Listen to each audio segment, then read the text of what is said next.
Olá, no Papo com o Editor desta semana, o broadcast político, entrevista e conversa com o senador Tasso Gereissati. O parlamentar é o relator do Marco Legal do Saneamento, que tramita no Senado, e é um dos principais líderes do PSDB, um partido que ele presidiu por duas ocasiões. Para me acompanhar, a gente tem a editora Beth Lopes, que está em São José dos Campos, e o senador Tasso Gereissati. Senador, muito obrigado por nos atender e muito bem-vindo aqui ao Papo com o Editor. Eu que agradeço, é um prazer e obrigado pelo convite.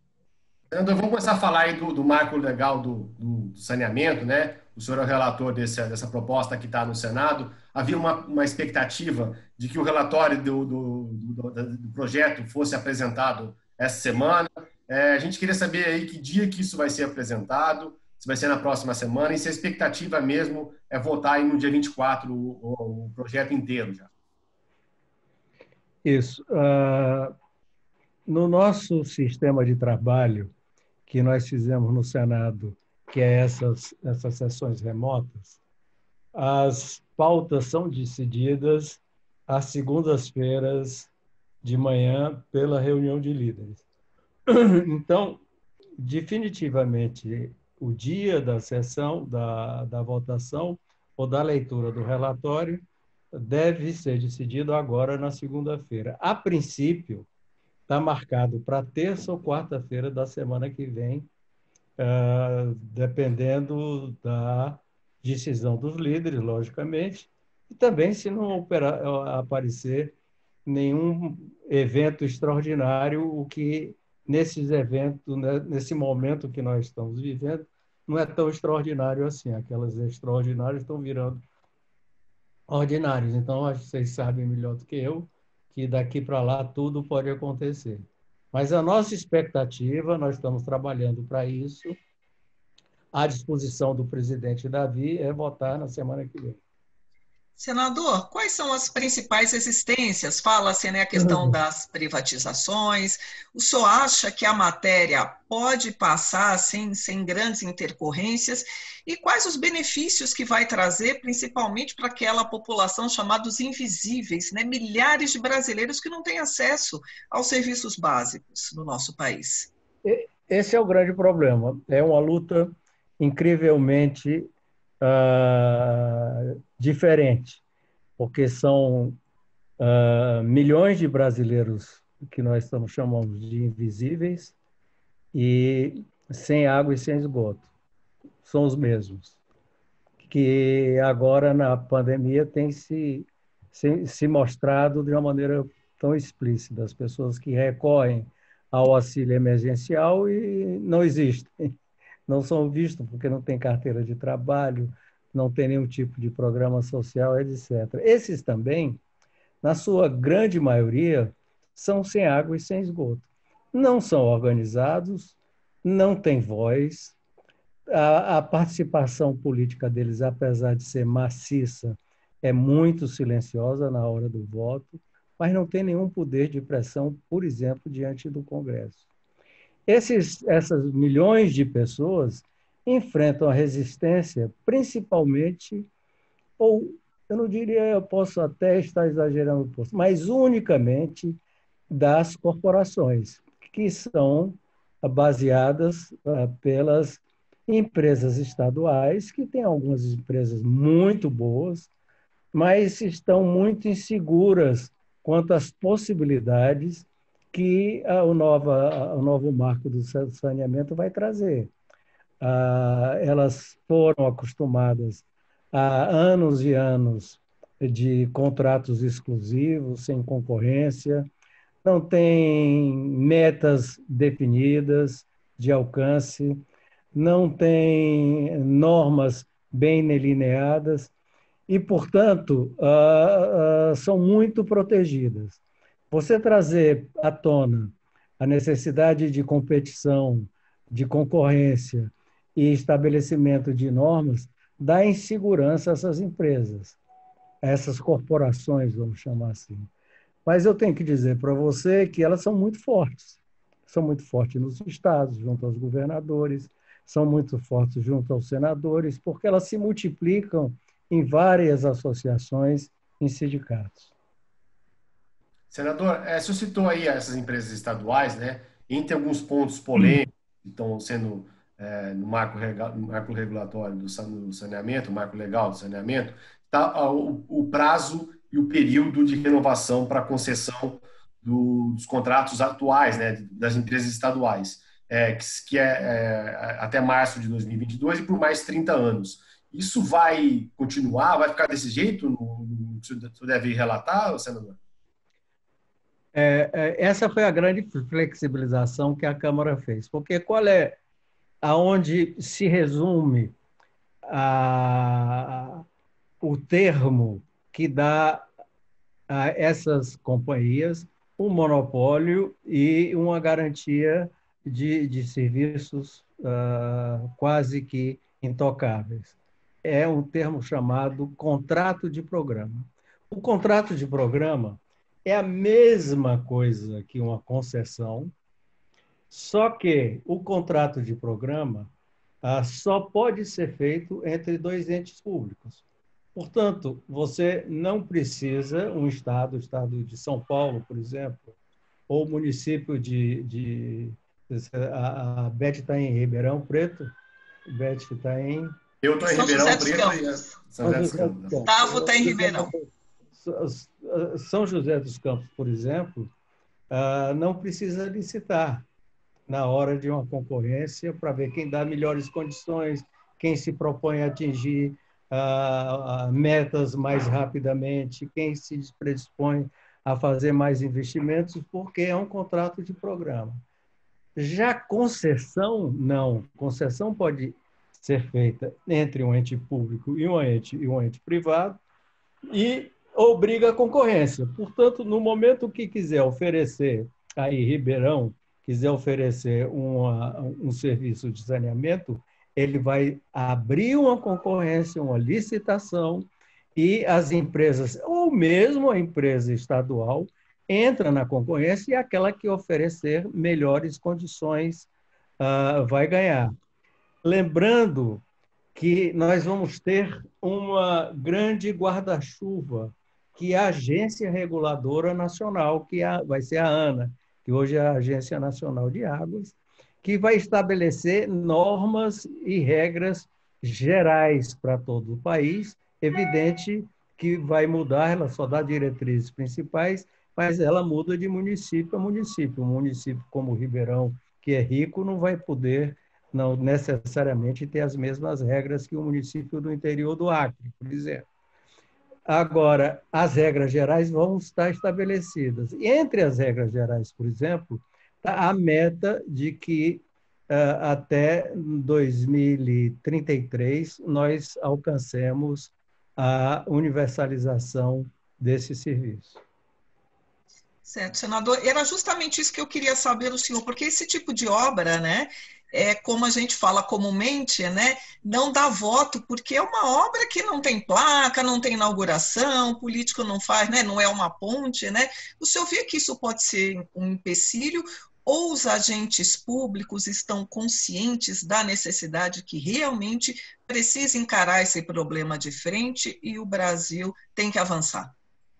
Olha, você tem toda a razão. Eu, por exemplo, quando fui governador, não sei se vocês sabem, eu fui governador do estado do Ceará, e talvez a maior obra física, mais importante, obra física, tenha sido um grande projeto de saneamento.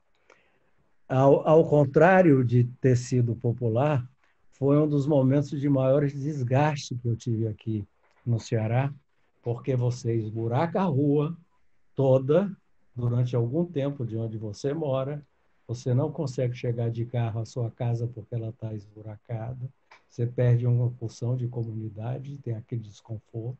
E se você tem uma loja, você perde a venda, porque não está passando o carro por ali.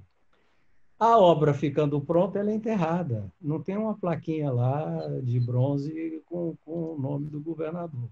Então, ela, além de não ser popular, ela, às vezes, e muitas vezes, eu posso dizer, a maioria das vezes, ela é impopular.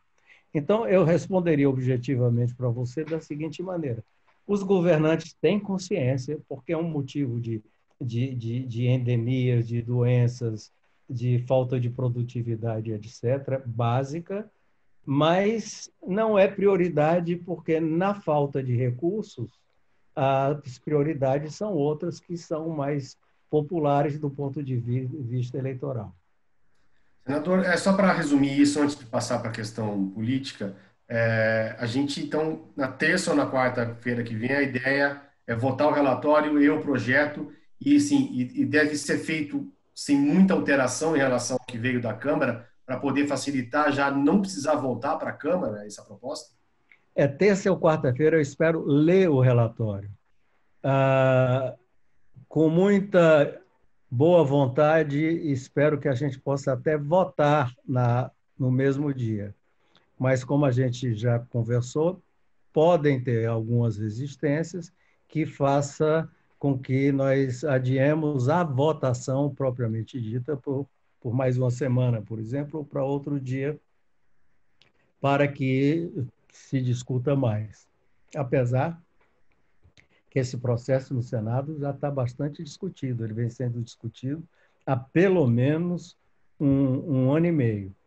O meu esforço e a minha intenção é fazer o possível para não mudar o da Câmara, para que não tenha que voltar para a Câmara, e qualquer coisa que nós estamos ainda em discussão com outros senadores que tenha que ser suprimido, por exemplo, nós façamos um acordo com o governo e o governo vete esse ponto, se for o caso. Estou dizendo que já tem um acordo nesse sentido, mas só qual é a estratégia para que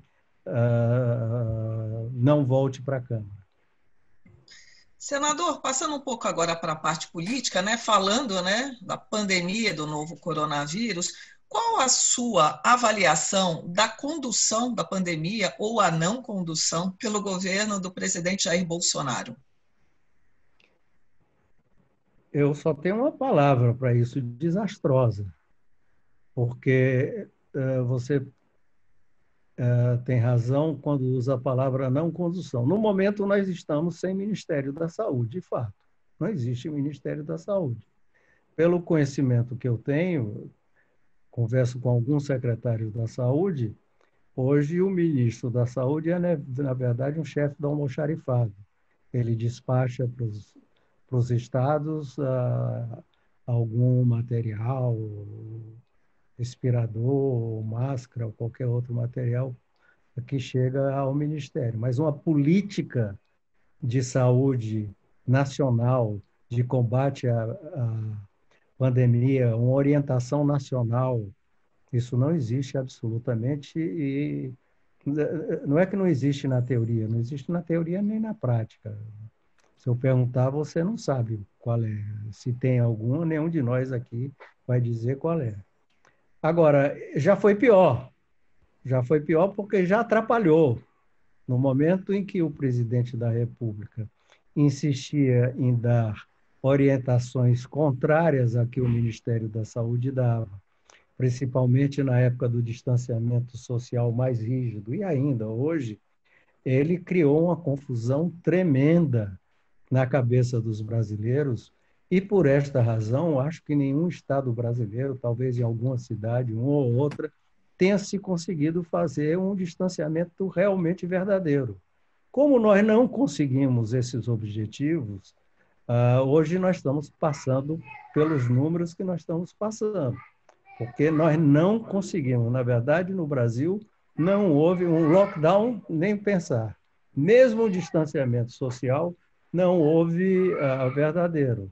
Você sabe muito bem que vocês são jornalistas, pessoas informadas, que estão dentro do meio político, lendo todas as informações, mas boa parte da população é muito influenciada pela palavra do presidente. O presidente, afinal de contas, não é apenas um gestor, ele é uma referência para nós brasileiros, principalmente numa situação dessa. E quando ele dá sinais contrários a todos os momentos sobre a questão do distanciamento social, ele atrapalhou muito e é culpado por muitos dos problemas que nós estamos vivendo. Senador, como é que o senhor vê essas constantes quedas de braço entre o presidente e principalmente o Supremo Tribunal Federal, né? Ontem o presidente fez uma série de postagens nas redes sociais dizendo que era inconcebível investigação contra seus aliados na Câmara e no Senado. Hoje ele disse que o tempo está curto, enfim, que ele vai ter que tomar alguma medida. Disse isso para os auxiliares aí os auxiliares, não, os apoiadores que ficam em frente ao Alvorada. Enfim, essa corda está esticando perigosamente, né, senador? Olha, é, é, é, eu sou muito preocupado com isso, mas eu, sinceramente, eu sou muito preocupado desde a campanha. Quando eu vejo um presidente na campanha eleitoral que tem como símbolo, não sei se é um rifle, um revólver, eu sei que era alguma coisa que mata, isso já é altamente preocupante. E traz na lembrança muitos episódios do passado, como o fascismo, por exemplo, que sempre teve essa forte ligação com armas letais.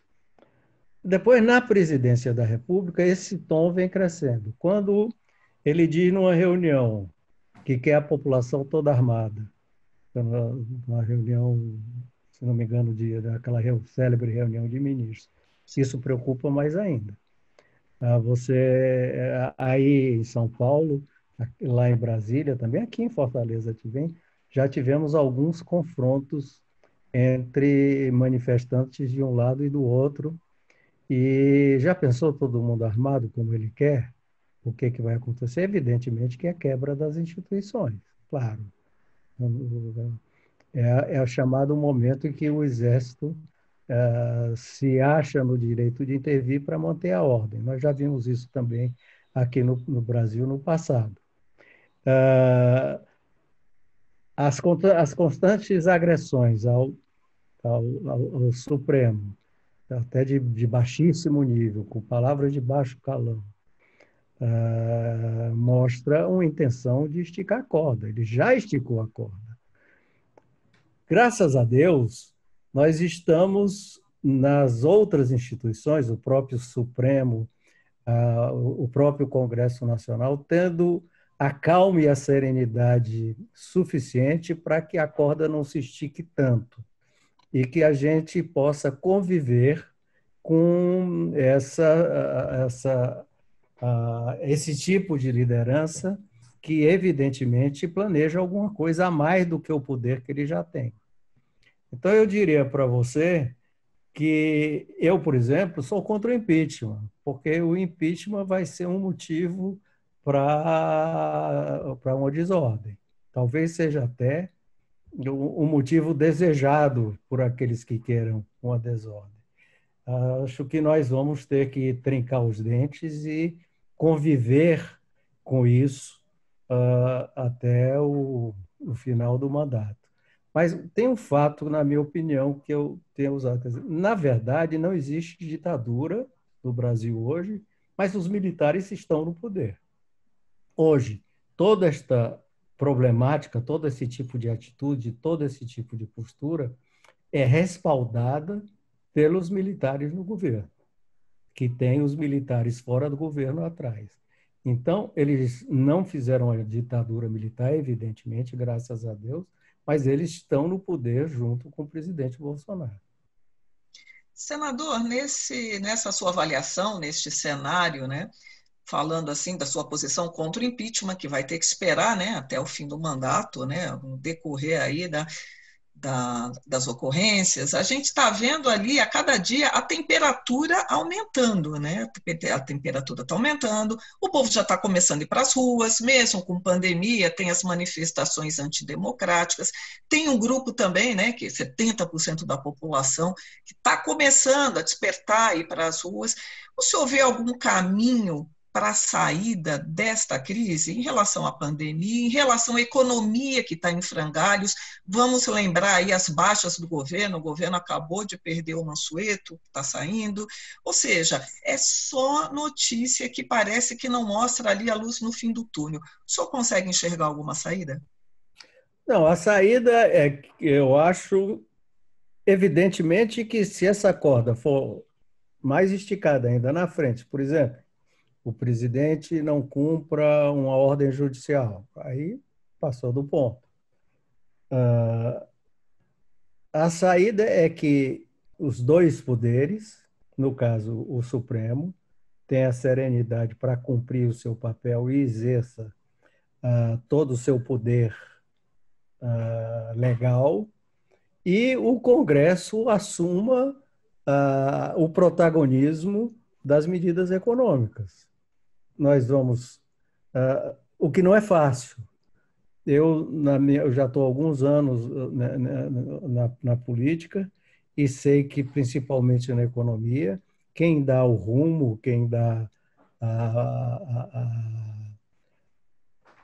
as prioridades e quem orienta a política econômica vem do Executivo e dá um rumo para o Congresso e quais aquelas medidas que serão mais importantes ou fundamentais para que essa política econômica alcance êxito. Neste caso, nós vamos ter que exercer um papel mais protagonista, com muito cuidado, porque, aparentemente, nós vamos viver assim até o 2022. Mas, senador, o Congresso já não vem exercendo esse papel de protagonismo? O que a gente vê na prática, né, as ações, né, a gente viu a própria reforma previdenciária, essas questões emergenciais, a gente vê na pandemia, assim, o governo, né, praticamente parado. O senhor falou o Ministério da Saúde, que devia estar atuante, praticamente não existe, né? O senhor falou que é o despachante de almoxarifado, né? O senhor classificou bem o titular, que é interino. Então, o Congresso já não vem se antecipando, é isso, senador? Já vem acontecendo isso porque o governo tem sido isso aí desde o início. Ultimamente ele tem subido o tom, mas ele vai ter que agora assumir mais ainda, porque nós vamos passar de um problema econômico que estava sendo de uma maneira difícil, dura, mas sendo resolvido, para uma recessão talvez uma das maiores da nossa história. E aí sim precisaremos de medidas econômicas muito mais fortes e alguns de iniciativa do Executivo. Por exemplo, a questão do crédito, a questão de obras, de programa de obras, que o saneamento é muito importante. Nós vamos ter que tomar medidas excepcionais, como todos os países do mundo vão fazer ou já estão fazendo. Então, isso ser protagonizado pelo Executivo, medidas para retomar o crescimento econômico e de emprego de uma recessão profunda, protagonizada só pelo parlamento, é muito mais delicado e mais difícil. Isso nos leva ao meu sonho. E aí é outra discussão que vocês não vão querer discutir isso agora, nem vale a pena, que é um parlamentarismo daqui por diante. Daqui por diante, não, no outro governo. Não para esse governo, senão não é golpe, esse cara a gente vai ter que aguentar. A gente não vai querer discutir, mesmo porque o tempo da gente já está esgotado, senador. Eu queria agradecer muito a presença do senhor aqui no Papo com o Editor. Queria agradecer a presença da Beth Lopes, minha querida companheira aqui, como sempre, né, nessa batalha. E agradecer o Cláudio da Luz, que está também fazendo o nosso contato aí. E agradecer, assim, você. Até o próximo Papo com o Editor e até a próxima semana. Eu que agradeço. Obrigado. Tchau, obrigada.